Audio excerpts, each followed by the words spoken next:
Shalom, selamat pagi di acara Embun Surgawi, khususnya Jemaat EBC dan juga para pemirsa dan pendengar yang diberkati Tuhan. Hari ini saya Pendeta Peter Suryadi dari Gereja Baptis Bukit Anugerah Gunung Kidul akan menyampaikan renungan yang saya berikan tema tetap tegar di masa sukar. Mari kita akan kembali bersama-sama membaca di dalam Alkitab kita dari Habakuk pasal yang ketiga ayat 17 sampai ayat yang ke-19 dikatakan demikian. Sekalipun pohon ara tidak berbunga, pohon anggur tidak berbuah, hasil pohon zaitun mengecewakan. Sekalipun ladang-ladang tidak menghasilkan bahan makanan, kambing domba terhalu dari kurungan, dan tidak ada lembu sapi dalam kandang. Namun aku akan bersorak-sorak di dalam Tuhan, beria-ria di dalam Allah yang menyelamatkan aku.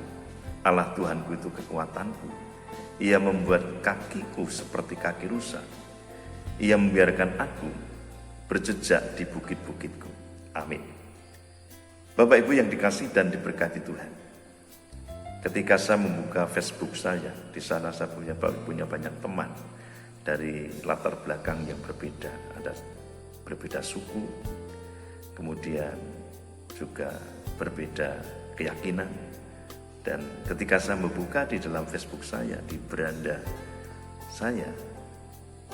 saya melihat teman-teman menguploadnya. Ada yang mengunggah foto-foto yang ceria, happy, tidak ada rasa kesedihan. Tetapi juga ada teman saya yang mengunggah status yang bernadakan galau menghadapi situasi yang terjadi saat ini. Lalu juga ada teman saya yang mengunggah statusnya yang nadanya mengeluh dan mengeluh. Nah, pada hari ini Bapak Ibu yang dikasih dan diberkati Tuhan, bagaimana kita bisa hidup tetap tegar di dalam menghadapi kesukaran saat ini? Mari kita akan bersama-sama belajar kepada hambanya yang bernama Nabi Habakuk, bagaimana dia tetap tegar di dalam menghadapi masa yang sukar yang dihadapi di dalam kehidupannya. Dan ternyata kalau kita membaca di dalam Habakuk pasal yang ketiga yang 17 sampai 19, ada resep yang dijalankan oleh Nabi Habakuk sehingga dia tetap tegar sekalipun dia menghadapi tantangan, kesulitan dan kesukaran di dalam kehidupannya. Dan resep yang pertama adalah dia tetap happy di dalam Tuhan. Dia tetap bergembira di dalam Tuhan. Itu dikatakan di dalam ayat 18 yang mengatakan demikian. Namun aku akan bersorak-sorak di dalam Tuhan, beria-ria di dalam Allah yang menyelamatkan aku. Jadi ketika Nabi Habakuk ini dalam menghadapi kesukaran hidupnya, kalau kita membaca di dalam ayat 17, dia mengalami keadaan krisis yang luar biasa, krisis kehidupan dan krisis ekonomi yang luar biasa. Hasil tanamannya tidak menghasilkan apa-apa. Bahkan lembu dan dombanya terhalu dari kurungan. Ladangnya itu juga tidak menghasilkan apa-apa. Artinya Nabi Habakuk sedang mengalami krisis ekonomi yang sangat luar biasa. Tetapi kenapa dia tetap tegar di dalam menghadapi kesukaran? Karena yang pertama, dia tetap happy di dalam Tuhan.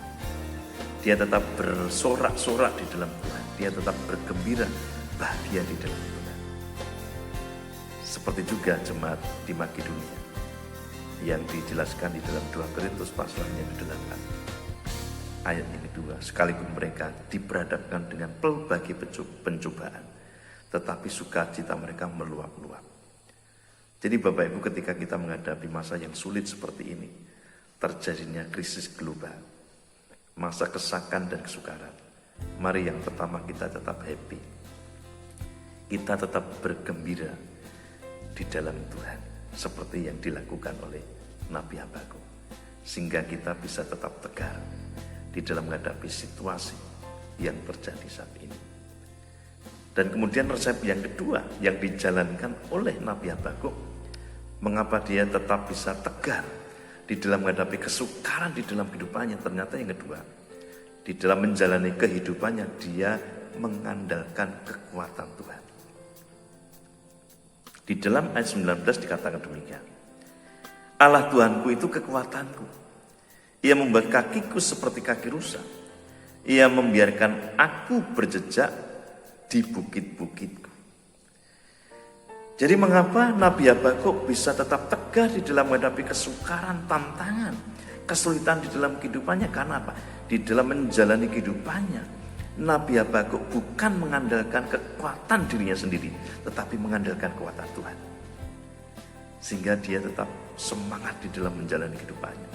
Dia tetap optimis di dalam menatap masa depannya. Yang digambarkan di dalam ayat 19 tadi. Ia membuat kakiku seperti kaki rusa. Ia membiarkan aku berjejak di bukit-bukitku. Kita tahu bahwa binatang rusa itu sangat lincah. Ketika lari, ketika jalan dia melompat-lompat. Artinya Nabi Habakuk walaupun diberhadapkan dengan kesukaran di dalam kehidupannya, dia tetap punya semangat di dalam menjalani hidup ini. Tidak takut, tidak stres, dan tidak frustasi, tetapi optimis menatap masa depan hidupnya.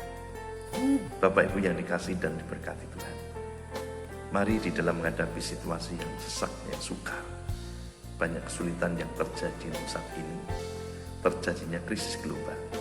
Mari kita tetap tegar di dalam menghadapi situasi yang sukar ini dengan tetap happy di dalam Tuhan. Yang kedua, mari kita selalu mengandalkan Tuhan di dalam menjalani hidup ini, sehingga kita akan tetap kuat, tegar sekalipun kita sedang dan masih menghadapi tantangan, kesulitan dan kesesakan hidup. Bapak Ibu yang dikasihi dan diberkati Tuhan, kiranya firman Tuhan ini sungguh-sungguh menguatkan hidup kita, iman kita, sehingga kita tetap kuat dan tegar di dalam menjalani hidup ini. Bapak Ibu yang dikasihi Tuhan, mari kita akan bersama-sama berdoa supaya Tuhan menguatkan kita di dalam menghadapi situasi yang terjadi saat ini. Mari kita akan bersama-sama berdoa. Tuhan Yesus, terima kasih oleh karena firman-Mu. Biarlah firman-Mu sungguh menguatkan kami Tuhan. Biarlah kami menteladani hamba-Mu Nabi Habakuk ketika dia menghadapi kesukaran hidup yang tetap tegar. Biarlah kami tetap happy di dalam Engkau Tuhan. Dan biarlah kami tetap mengandalkan Engkau, kekuatan-Mu Tuhan. Dan bukan mengandalkan kekuatan diri kami sendiri. Terima kasih ya Yesus. Hanya di dalam nama-Mu Tuhan Yesus kami berdoa dan mengucap syukur. Amin. Demikian Bapak Ibu yang dikasihi Tuhan, biarlah renungan di Embun Surgawi ini sungguh-sungguh memberkati di dalam hidup kita. Selamat pagi, selamat beraktivitas. Tuhan memberkati.